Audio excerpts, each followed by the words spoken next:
আল্লাহর কোরআন থেকে যে যুবক বঞ্চিত, যে মানুষ বঞ্চিত, সে জীবনে যেন কিছুই বলতে পারে শিখেন। আমি তো প্রায় বলি, আরবরা, আপনারা জানেন, আরবরা যারা আরবি ভাষা বলে, যারা, তারা প্রাচীন যুগে আরবরা অন্যদেরকে, যারা আরবি বলতে পারে না, আরবি ভাষা বলে না, অন্যদেরকে তারা বলতো আজমি। এখনো তো আজম বলে। আজম মানে কি? বোবা। আজম মানে কি? মূলত বোবা বলে। হ্যাঁ, আল আজমা জুরহুকা জুবারুন, এটা হাদিসের মধ্যে আছে। অর্থাৎ যে প্রাণী বোবা, গরু, ছাগল, যদি কোনটারে গুতা দেয় আরেকটারে, কোনো অসুবিধা নাই। হ্যাঁ, এ আজম। আজম মানে কি? বোবা। মূলত আরবরা আরবি ভাষা যে বলতে পারে না, তারা আজম বলে, আজমি বলে। এ বোবা মূলত, এ তো কথাই জানে না, এ তো জীবনে কথা বলার কোনো মজাই পায় নাই, কথাই বলতে পারে। তো এইটা তাদের, তারা বলতো। ঠিক একরকম যদি চিন্তা করেন, একজন মুসলমান যার বয়স 20 বছর হোক, আর 30 বছর হোক, আর 60 বছর হোক, আর 70 বছর হোক, এত বড় লম্বা হায়াত পার করলো, এতগুলো ভাত মাছ চাল ডাল খাইয়া, এত রাত ঘুমাইয়া, আল্লাহর দেওয়া এত বড় পৃথিবী ভোগ করে, আল্লাহর কোরআনটাই দেখে দেখেও এমনি সাইয়াও কদ্দুর সহি শুদ্ধ পড়তে পারে না, তার চাইতে বড় ফালতু মানুষ, ব্যর্থ মানুষ আর কেউ হইতে পারে না। বুড়া হইলে ফালতু বুড়া, জোয়ান হইলে ফালতু জোয়ান, আকামলা মানুষ, একেবারেই আকামলা মানুষ, একদমই আকামলায় মানুষ। আবার দিয়ে আসলে কোনো কামে হয়েছে না। দুনিয়া খাইছে, ঘুমাইছে, টয়লেটে গেছে, বাথরুমে গেছে, বন খাইছে, বিড়ি খাইছে, চা খাইছে, বুটপুরি খাইছে, গপ মারছে লম্বা লম্বা, খালাস। দুনিয়া বুঝছে এটাই জীবন মানে। জীবন মানে নিজের এবং পরিবারের ভাত মাছ। পৃথিবীর মানেই হলো আমি এবং আমার জিফুতের ঘর, বিল্ডিং, দালান, এই এই ফাঙ্গাস তেলাফিয়া, এটার নাম জিন্দি। ধন্যবাদ, কাঁচামরিচ, খিরা, টমাটো, দুন্দুল, করলা, এরই নাম জীবন।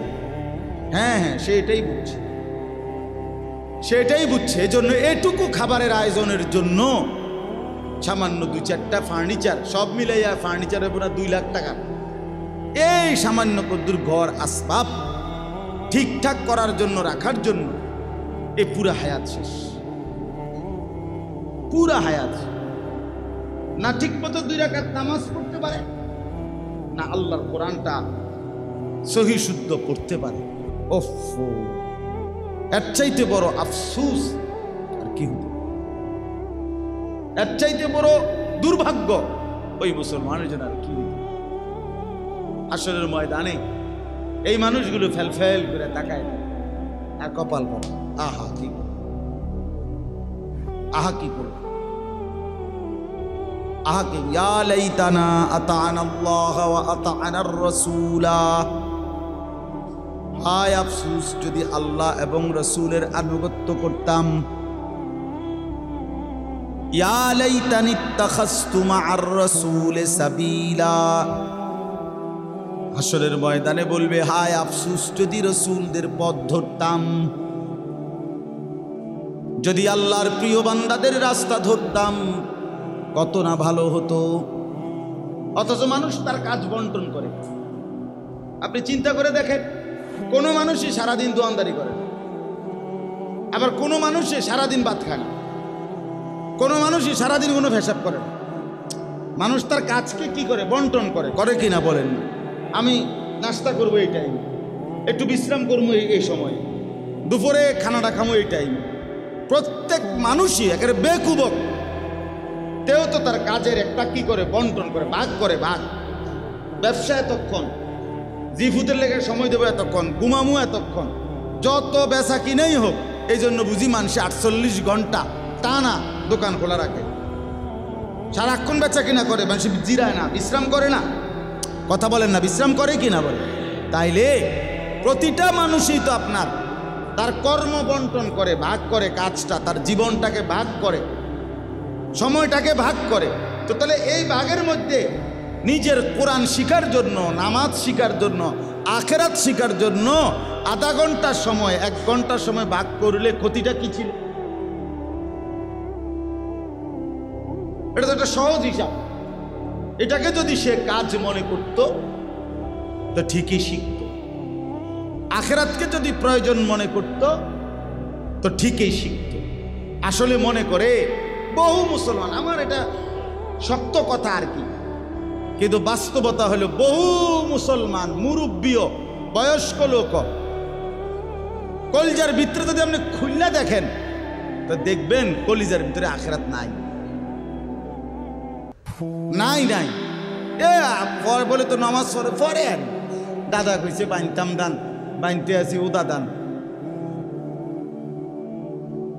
দাদাই কইছে বানতাম দান, বানতে আছি কি দান? ওদা দান মানে বিজা দান। ওদা বোঝেন না? বিজা দান। বিজা দান বান নাইলে মানে ঢেকিতে ইয়া করলে আপনার কোনোদিনও বিজা দানের থেকে চাইল আলাদা হয় না। ভিজা ধান থেকে চাউল আলাদা হয় না। আগে ধান কি করতে হয়? শুকাইতে হয়, এরপরে ডেকির তলে দিতে হয়।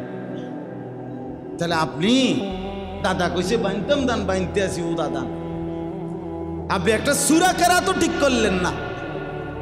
এমনিতেই আমনে এই নামাজ পড়ের আর ওযু করতে আছে আর কি, এটা হইলে হইছে, না হইলে এত তার প্রয়োজন চাই। আল্লাহ ভরসা, আল্লাহ মাফ করবেন। ফাজিল, ফাজিল নাম্বার 1, বুঝছেন? আল্লাহ মাফ করবো, মাইতো না চাই হুজুররা এরকম করতে লাগলে কয়ে আল্লাহ বলছি কিনা? আপনি বলেন যে আল্লাহ তাআলা বলছে কিনা যে বান্দা তুমি মৃত্যু পর্যন্ত ভুল করতে থাকো, আমি মাফ করব। এ কথা আল্লাহ বলছে তুমি ভুল করতে থাকবা, মৃত্যু পর্যন্ত তুমি ভুলের উপরেই থাকবা, আমি তোমারে মাফ করব। এটাই তো আল্লাহর কথা নাকি? তাইলে এটা তো কোরআনের কোথাও নাই যে তুমি ভুলেও ঠিক করো না, সাবধান, আমি মাফ করব। এই জন্য অনেক বাবা আছেন এখানে, মাঝবয়সী আছেন, স্কুল পড়ুয়া ছেলেরা আছেন, অথবা কিছুই পড়েন নাই, নিজেরে বলেন মূর্খ মানুষ, সাধারণ মানুষ। না মূর্খ মানে তো আপনি সরু সরে না পারেন না, সে অক্ষর জ্ঞানহীন, কিন্তু আপনি মূর্খ না। আপনি তো আচ্ছা, আমরা দেশে যারা নাম লিখতে পারে না মনে করেন, তারা তো আপনি টাইলসের মাটি কয়, ঠিক না? না মাটি কয়, কি কয়? তো হে না বলে মূর্খ, এই টাইলস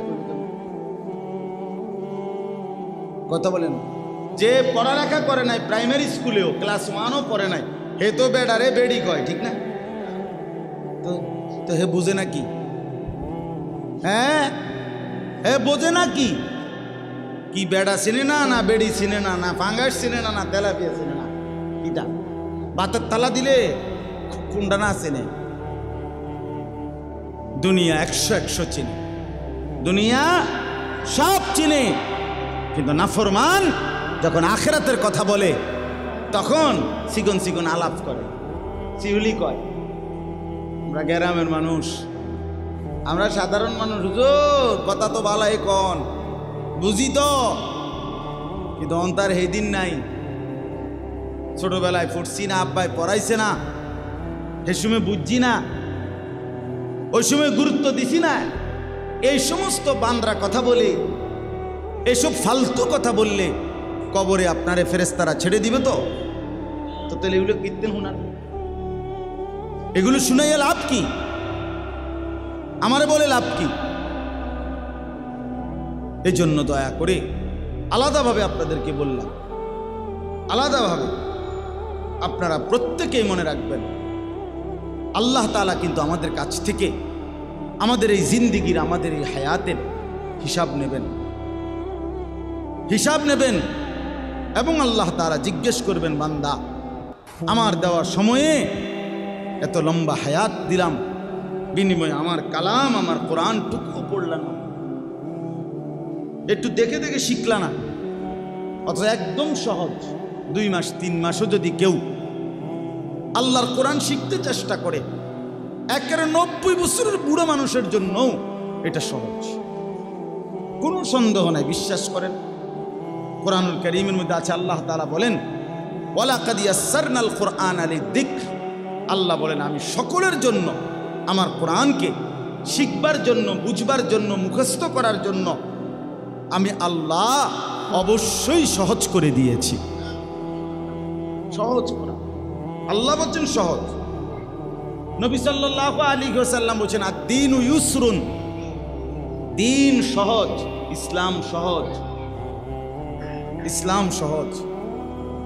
তোমাদের বানানো নিয়ম কঠিন, মুসলমানের বিবাহ ছিল সহজ, তোমরা ওইটার মধ্যে বিদআত আর কুসংস্কার আর বদরসম আর তোমাদের শয়তানি যুক্ত করে এটারে বানায় ফেলছো এখন কঠিন,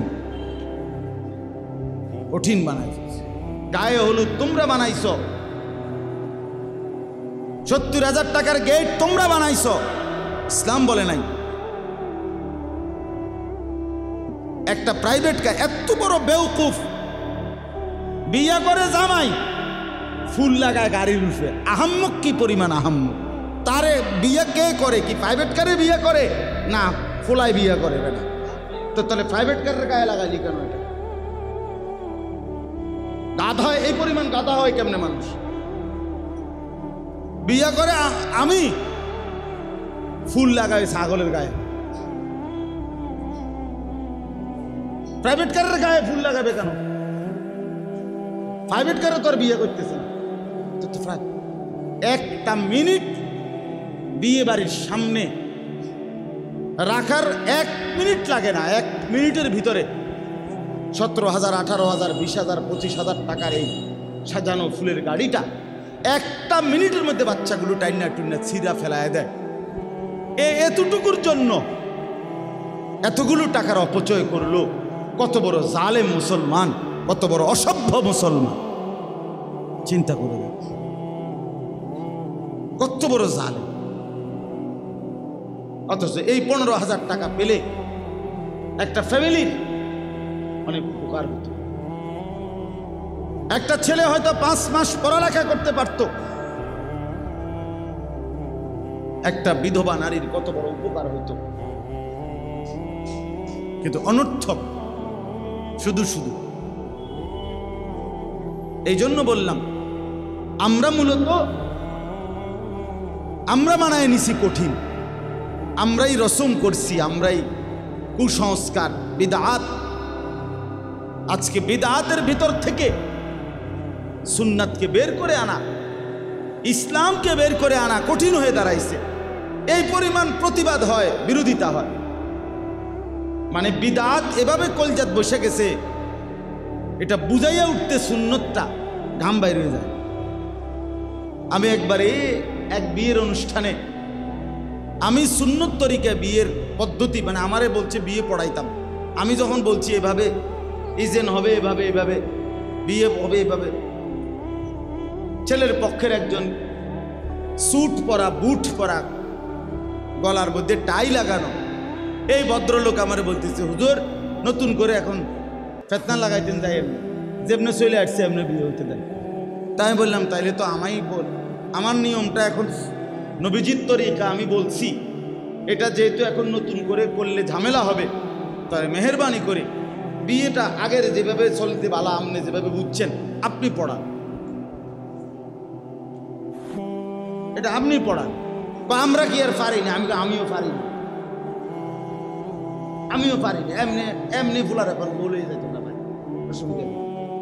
আমরা সবাই রাজি আছি, যেটা ইয়া না ভাগ্যা নিছে না, আমরা আসিলাম, আমরা সবার সামনে দিয়ে ফোলা মাইয়া নিছে, এমনি দিয়ে।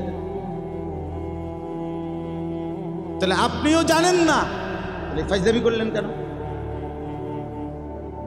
অর্থাৎ এই পরিমাণে শুধু একটা বললাম, বিদআত থেকে মানুষকে ফিরানোই কঠিন। এখন সুন্নাত বললেই কয় এটা নতুন কথা, এটা নতুন। সুন্নাত হয়ে গেল নতুন, বিদআত হয়ে গেছে পুরাতন।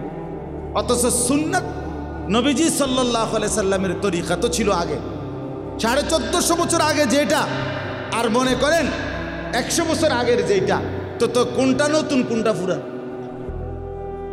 1450 বছর আগেরটা পুরাতন না, তো তাহলে পুরাতন তো হবে নবীজিরটা, নতুন হবে মানুষের বানানোটা। এখন মানুষের বানানোটা হয়ে গেছে পুরাতন, নবীজির তরিকা বললে কয় নতুন কিছু বললেন। এই হলো আমাদের দুরবস্থা। এই জন্য বললাম আল্লাহ তাআলা বুঝাইলেন কোরআন এবং সুন্নাহ আমি আল্লাহ এমন নিখুঁত এলেম দিয়েছি যে এর মধ্যে এক বিন্দু পৃথিবীর কোনো মানুষের ছোঁয়া, স্পর্শ, একটা অক্ষরের দাগ, একটা জের জবরও কোনো মানুষের তৈরিকৃত বানানোকৃত বলুন না এটার মধ্যে ঢুকতে দেই নাই। 4 নাম্বার হলো আল্লাযী ইয়াজিদুনাহু মাকতুবান ইনদাহুম ফিত তাওরাতি ওয়াল ইনজিল। আল্লাহ তাআলা বলেন নবীজির চতুর্থ বৈশিষ্ট্য হলো আল্লাহ তাআলা বলেন পূর্ববর্তী যত আসমানি কিতাব আমি আল্লাহ তাআলা নাজিল করেছি, বিশেষ করে তাওরাত ইনজিল, ওইগুলোর প্রত্যেকটা কিতাবের মধ্যে তাদের অনুসারী যে কোনো কেউ পড়লেই দেখতে পাবে সেখানে আমার নবীর বিস্তারিত আলোচনা আছে। এই হলো চতুর্থ বৈশিষ্ট্য। নবীজির আলোচনা তাওরাতের মধ্যে আছে, ইনজিলের মধ্যে আছে। তিনি যে শেষ নবী, তিনি যে আখিরি নবী, এটা ইহুদিরাও জানে, খ্রিস্টানরাও জানে, আজকের এরাও জানে। এখন যারা ইহুদি এই বেঈমানরাও জানে, এখন যারা খ্রিস্টান তারাও জানে। এরা বুঝে এই পৃথিবীতে শেষ নবী মুহাম্মদ সাল্লাল্লাহু আলাইহি ওয়াসাল্লাম এবং ইসলামই একমাত্র ধর্ম, এটা তারা জানে। ইচ্ছা করে গাদ্দারি করে স্বীকার করে না, মানে না।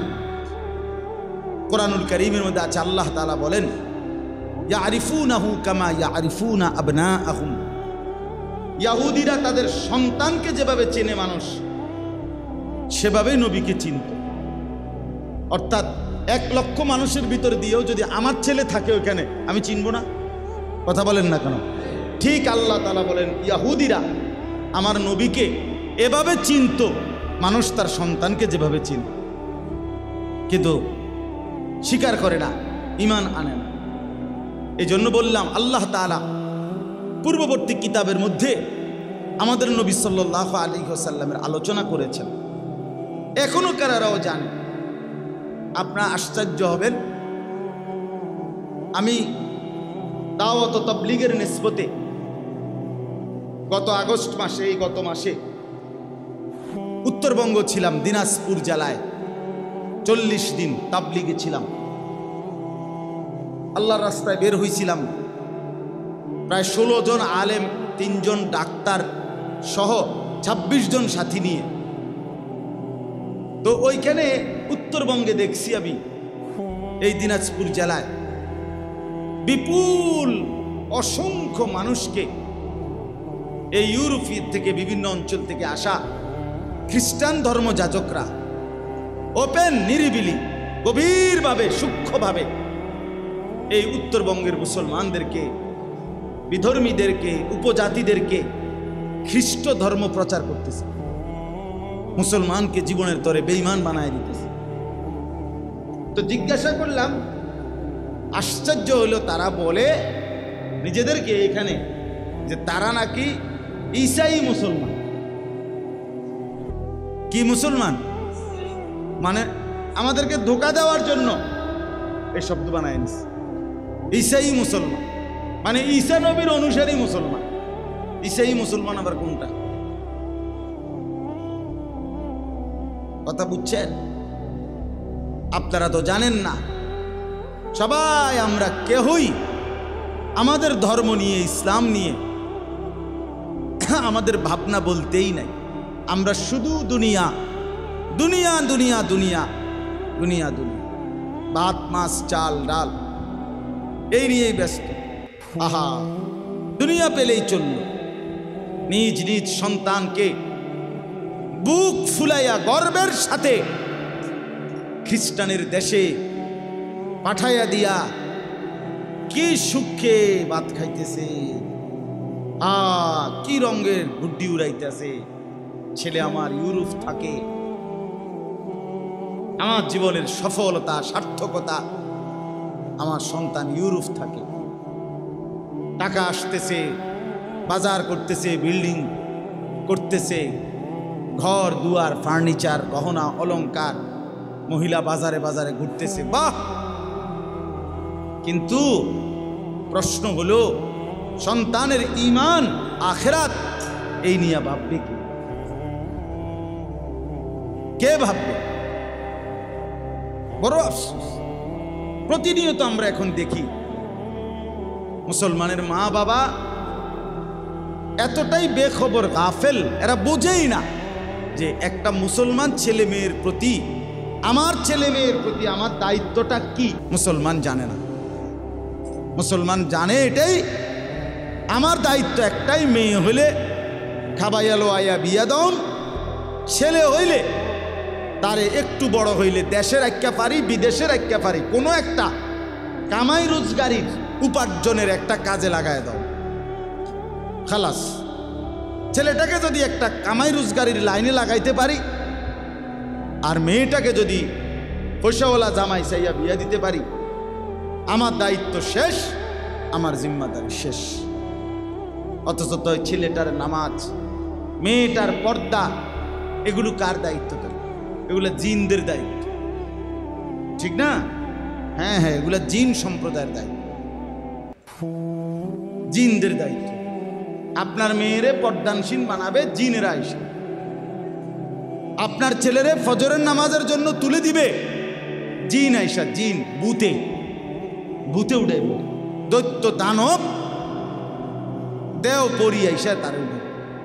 মা বাপ উঠানোর দরকার, কারণ মা বাবার এটা দায়িত্ব না। মা বাবার দায়িত্ব হইল বিদেশ যাবি নি কতলে কিস্তিতে টাকা নিয়া, সুদে টাকা নিয়া, বাপ ফুট দুইজনে জাহান্নামি হইয়া তোরে বিদেশ বিদেশ যাবি নি কও, এটা হলো আমাদের নামাজ, এটা তোর বিষয়। বিদেশ যাবে নি কও, এটা হলো মেন। এই হলো আমাদের বুঝ। আফসোস, এটা এত ভোলা কেমনে মুসলমান ভুলে গেল, এত আত্মভোলা কেন হয়ে গেল? তো বললাম, আল্লাহ তাআলা বলেন আসমানি পূর্ববর্তী কিতাবগুলোর মধ্যেও আমাদের নবীর আলোচনা কি আছে? আছে। তিনি সার্বজনীন নবী, তিনি সমস্ত কিতাবে ওনার আলোচনা বিস্তারিত আছে। এরকম তারিখের কিতাবে অনেক ঘটনা আছে। হযরত আবু বকর সিদ্দিক রাদিয়াল্লাহু তাআলা আনহু ইসলাম পূর্ব যুগে একটা স্বপ্ন দেখছিলেন। এক খ্রিস্টান পাদ্রীকে স্বপ্নের ব্যাখ্যা জিজ্ঞেস করছিলেন। তখন হযরত আবু বকর সিদ্দিক রাদিয়াল্লাহু তাআলা আনহুকে ওই পাদ্রী আখিরি নবী সাল্লাল্লাহু আলাইহি ওয়াসাল্লামের কথা, ইসলাম পূর্ব যুগেই নবীজির কথা, নাম ধাম, এগুলো হযরত আবু বকর সিদ্দিককে শুনাইছিলেন। হযরত ওমর রাদিয়াল্লাহু তাআলা আনহুকে একবার ব্যবসার উদ্দেশ্যে এক সিরিয়া বা শাম দেশে এক খ্রিস্টান পাদ্রী দেখছে। দেখা উনাকেও আখিরি জামানার নবী, মক্কা কুরাইশ ইসলামের কথা, আখিরি জামানার নবীর কথা ওমরকেও শুনাইছে। এটা কিতাবে আছে, অনেক এরকম বর্ণনা আছে, কোরআন শরীফে আছে। যালিকা মাসালুহুম ফিত তাওরাতি ওয়াল ইনজিল। আল্লাহ তাআলা বলেন, আমার নবীর আলোচনা না, শুধু আমার বন্ধুর সাহাবীদের আলোচনাও তাওরাত ইনজিল পূর্ব কিতাবের মধ্যে আছে, পূর্বের কিতাবের মধ্যে আছে। এরপরে দেখেন 5 নাম্বার, ইয়ামুরুহুম বিল মা'রুফ। নবী সাল্লাল্লাহু আলাইহি ওয়াসাল্লামের 5ম নম্বর বৈশিষ্ট্য হলো তিনি সমস্ত নেক কাজের আদেশ করে থাকেন। ওয়ায়ানহাহুম আনিল মুনকার। 6 নম্বর, তিনি সমস্ত গুনার কাজ থেকে নিষেধ করে থাকেন। তাহলে নবীজি নেক কাজের আদেশ করতেন, গুনার কাজের নিষেধ করতেন। তাহলে যে এই দায়িত্ব আদায় করে না, সে নবীর অনুসারী হলো কেমনে? সে নবীর সুপারিশ পাবে কেমনে? যে তার স্ত্রীকে কমপক্ষে নামাজের কথা বলে না, মেয়েটারে কমপক্ষে পর্দার থেকে অনুরোধ করে না, বেপর্দার থেকে ফেরাবার চেষ্টা করে না। এই অপদার্থ মা বাপ দিয়া হবেটা কি? এই অপদার্থ দিয়া হবেটা কি? আমি বুঝি না এগুলো। 365 দিনে একটা বছরে এবাডার ঘরে এবাডার ফুটজি কোনোদিন ফজরের নামাজ পড়ে না। এই বেকুব বেটা এনে ভাত খায়, বন খায়, চা খায়, পান খায়, বিড়ি খায়, গপ মারে যে মনে হয় যেন এক এক গপ গিয়ে আমেরিকাত ফরে গিয়ে। হ্যাঁ মাশাআল্লাহ, লম্বা লম্বা সিহুলি কর, এন থেকে গফের লগে গিয়ে আমেরিকা সাইড পরে আবার গফের ঠেলা। আরে রাখ বেড়া, আমি কই বেড়া, আমারে জিগাইছি মানে হেবটারে জিগাইতো দেখেন আপনি চা দোকানের শিক্ষার শুনলেন করে কি এক একজন। বিড়ির গন্ধে কাছে যাওয়া যায় না, দুর্গন্ধ। হেবটা বুদ্ধি দেয় গিয়া আমেরিকা। ছেলে নামাজ পড়ে না, মেয়ে নামাজ পড়ে না, ঘরে আল্লাহ নাই, খোদা নাই, আখেরাত নাই, বেড়া বেড়ি সবটি টেলিভিশন চায় ঘরে বয়ে বইয়া সারা রাত সারা দিন। হেবটা বিয়া গপ মারে। এবার আবার অনেক আছে এরকম যে হুজুরদের বদনাম করে। এই উনি বিড়ি খাইতে খাইতে কয় যে হুজুরদেরও চলাফেরাতে অনেক সমস্যা। মানে কি সমস্যা? আমনের মতো হয় না খায় এই জন্য নাকি বলেন না আউযুবিল্লাহ। অথচ আল্লাহর নবীর বৈশিষ্ট্য এটা, তিনি নেক কাজের আদেশ করতেন, গুনার কাজের নিষেধ করতেন। বাবা শুনেন, শক্ত হইল যে ঘরে তার পুরুষ তার স্ত্রী সন্তানকে নামাজের কথা বলে না, হারাম ছেড়ে দেওয়ার কথা বলে না, খোদার কসম ওই মা বাপ হাসরের ময়দানে আল্লাহর কাঠগড়ায় দাঁড়াইতে হবে, জাহান্নামের আগুনে পুড়তেই হবে। মনে রাখি, এত সোজা না। হাসরের ময়দানে ভাতের থালার হিসাব নিবে না, সেজদার হিসাব নিবে। সেজদা, সেজদা, নামাজের হিসাব, পর্দার হিসাব, দ্বীনের হিসাব। 7 নাম্বার, ওয়াইউহিল্লু লাহুমুত তাইয়্যিবাত। আল্লাহ তাআলা বলেন নবীজির 7ম বৈশিষ্ট্য হলো 7 নম্বর, যত কিছু পবিত্র উত্তম তা তিনি হালাল করে থাকেন। তিনি তা কি করেছেন? হালাল করেছেন আল্লাহর পক্ষ থেকে। 8 নাম্বার, ওয়াইউহাররিমু আলাইহিমুল খাবাইসা। যত কিছু খবিস অপবিত্র তা তিনি হারাম করেছেন। এজন্য নবীজি হালাল যা করেছেন তাই হালাল আল্লাহর পক্ষ থেকে। নবীজি যা হালাল বলে হারাম বলেছেন তাই কি হারাম। আরেকটা হলো যা কিছু হালাল তা পবিত্র, যা কিছু হারাম তা খবিস। তা কি? এই যে এখানে আছে খাবাইস, খবিস। এই জন্য মদ এটা খবিস, এই জন্য মদখোর এটা খবিস, জুয়ারি এটা খবিস, নেশা করে যে এটা খবিস, জেনা করে যে এটা খবিস, সুদ খায় যে এটা খবিস, খবিস, খবিস। এটা